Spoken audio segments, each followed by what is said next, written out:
Good day, Black Knight scholars. Welcome to another World History 2 VidNotes video. Please get out your VidNotes packet and turn to page number 8 of this Unit 1 packet entitled The Modern World. Today, we're going to be talking about modern terrorism. And you see on your screen two examples of modern terrorism in the United States. U.S. President George W. Bush, 9 days after 9/11, the terrorist attacks of September 11th, 2001, he gave a speech, and he used the word terror, terrorist, or terrorism 32 times. I want to play for you an excerpt from that speech. On September the 11th, enemies of freedom committed an act of war against our country. Americans have known wars, but for the past 136 years, they have been wars on foreign soil, except for one Sunday in 1941. Americans have known the casualties of war, but not at the center of a great city on a peaceful morning. Americans have known surprise attacks, but never before on thousands of civilians. All of this was brought upon us in a single day, and night fell on a different world, a world where freedom itself is under attack. Americans have many questions tonight. Americans are asking, who attacked our country? The evidence we have gathered all points to a collection of loosely affiliated terrorist organizations known as Al-Qaeda. They are some of the murderers indicted for bombing American embassies in Tanzania and Kenya and responsible for bombing the USS Cole. Al-Qaeda is to terror what the mafia is to crime. All right, George W. Bush, our president during 9/11, used terrorist, or terrorism 32 times, but he never defined what terrorism is. So I'm going to attempt today to offer a definition for terrorism. What is terrorism? It is the planned, purposeful use of violence and threats to intimidate and coerce to put pressure on. Terrorism can be driven by extreme views in religion, politics, or social values. And what are the types of terrorism? Well, car bombings, suicide bombings, airline hijackings, those are 3 examples. And you see from this pie graph organized by the FBI that overwhelmingly bombings, car bombings, truck bombings are and have been the most frequent use of terrorist attacks. And this is from 1980 to 2001. So hijackings are very infrequent, but car bombings are most frequent. Why does terrorism occur in the first place? Well, both developed and developing nations have problems that are brought about by injustices in economies, in the treatment of cultures, and in the social order.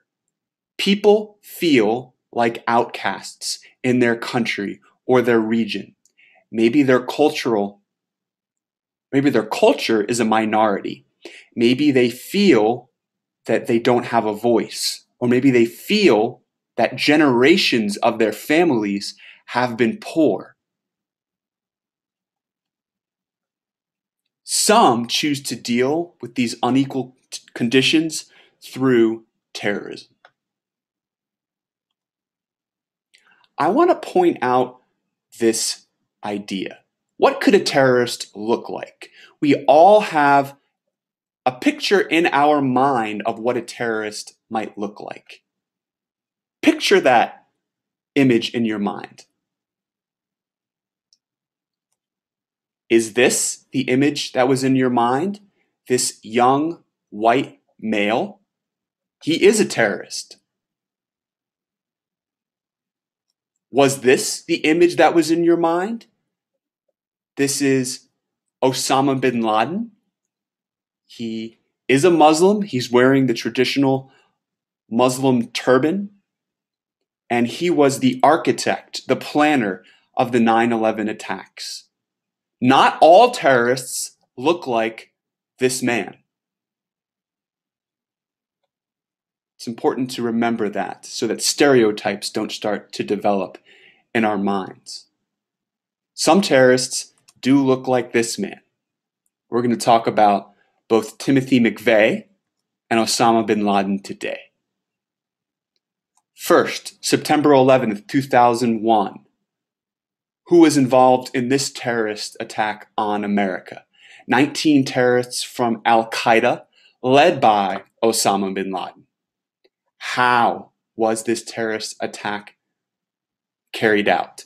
Well, hijacked planes. There were 4 passenger airliners that were hijacked, and they were traveling from the East Coast, United States, to California. 2 airplanes crashed into the World Trade Center in New York. 1 crashed into the Pentagon in Washington, D.C., and 1 crashed into a field in Pennsylvania. What was the damage done? 2,996 people died. Most of these people were civilians, citizens in the U.S. This map shows you those airplanes and how they reached their final resting place. Let's start in D.C. This was the plane that crashed into the Pentagon, and you see how it turned around as terrorists hijacked it. The plane that crashed in Pennsylvania originated in Newark, New Jersey, and then was hijacked. And the 2 planes that crashed into the World Trade Center in New York City, they originated in Boston, and they were hijacked and flown to New York, as you see.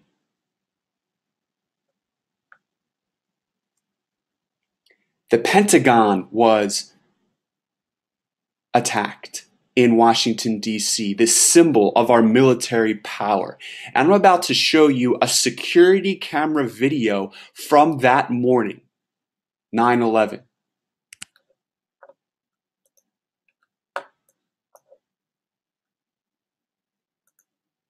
And you see it's a very sunny morning in Washington.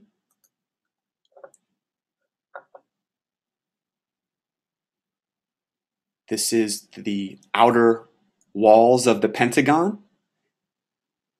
And the security camera shows you a police cruiser passing by. And take a look at the right part of your screen.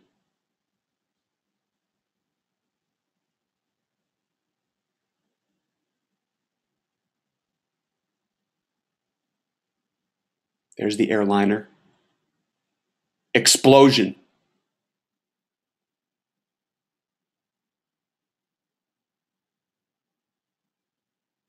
And then billowing smoke.